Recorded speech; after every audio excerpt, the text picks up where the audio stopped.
big enough and often enough, keep repeating it, people will eventually come to believe it.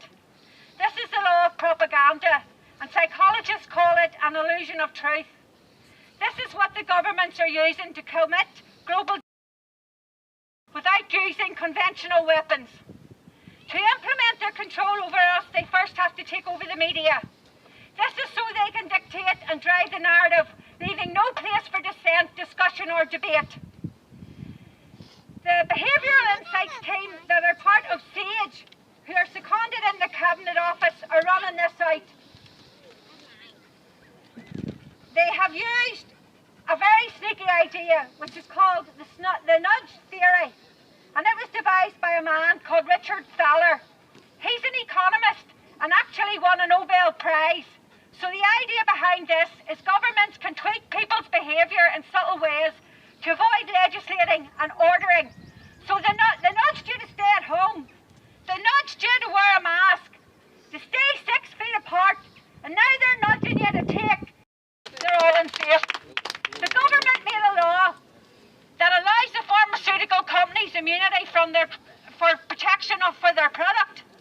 Then they started a fear, porn, false flag, hidden hand attack on the world's population. Well, that's funny that. They vilify and coerce whistleblowers with threats, job losses, and much worse, as we know with our African presidents. They ramp up the fear porn with lockdown after lockdown and continuous fake mainstream media reporting. When the population is sufficiently cowed and brainwashed, they bring out the Frankenshot that we were ordered to stay in our homes, told where we could go, when we could leave, told to cover our faces and wear masks, obstructing our breathing. Our children are denied access to schools, denied access to their teachers. Your taxes, our taxes pay for this. Churches and places of worship were closed. We've been divided like cattle, segregated into arbitrary groups of essential and non-essential workers.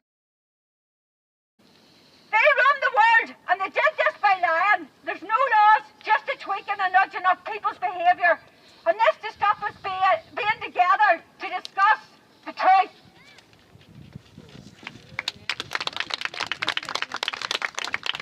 The evilness of their psychological warfare made us fear each other, that we are biological hazards.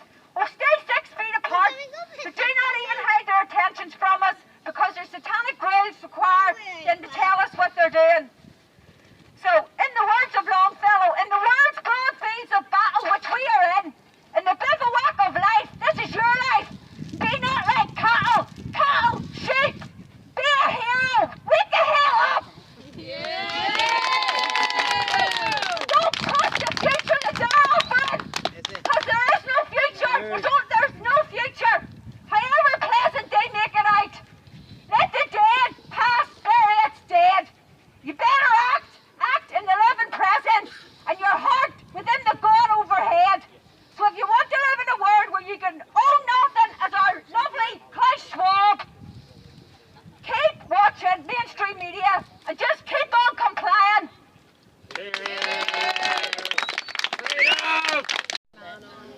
Telegram yesterday, can't remember which site.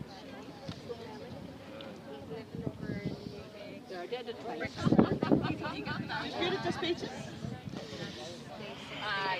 And she'd be more Who's driving this and where it's going to, and what the near future and the long-term goal is going to be, and how you need to prepare for it as well. Because a lot of you need to prepare for the fact that we might not get out of this, we might not win this battle. So what happens then? What happens in a year's time if you can't go to the shops to buy food? What happens if everybody around you, your neighbours, they think that you're the problem? What are you going to do then? These are all questions you need to get comfortable with in your mind today, because that is coming. And what are you going to do about it then at that time? So you need to get not just physically prepared, you need to get spiritually prepared for that as well, because it is a satanic agenda that's coming down the line, and they don't just. And I have it in the book, the detail in that the patent from Microsoft The last 3 patents of the digital currency system that is going to be inside your body, 666. That's in the patent. So this is what Microsoft is bringing to you, and it's not just Microsoft. Bill Gates is just a front man. He's not the main driver behind this. It's a global agenda that has been coming for a long, long time. When I started this book in March last year, and my buddies and I, we've been talking about this stuff for a long, long time. Back in 2014, myself and a couple of friends, we knew then, back in 2014, that a pandemic, whether it was real or whether it was imagined, was going to be used to bring global martial law. It's here now, we're in it, and we have to prepare for the fact that we're not going to get out of it. So do your best. The number one thing you're going to need over the next 6 months or to a year is food, food, and more food. You need to stock up on that. Because what happens if you can't go to the supermarket? Get that prepared now. And I'm not going to stay for a long time on this now, but I have another book which is probably one that this crowd would need to read more than what I have here, and that's going to be called The Hidden Hand of History, The Enemy Within. It's called The Ancient Mystery Schools Establishment and Their March Towards World Government.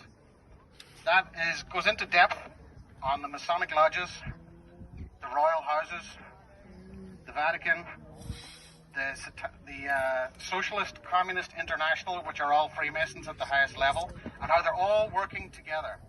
And their headquarters for running everything is Switzerland. That's the base. That's where the head of the World Health Organization is. It's the head of the United Nations is there. The Bank for International Settlements is there. That's the headquarters. And so I won't get into a long rant about it, because here's our friends coming up to help. Flashing their lights. Yeah. But yeah, so if you want to know more about that subject and how it all ties together, I would advise you look at my website, thethirdtruth.com. You'll see it all there.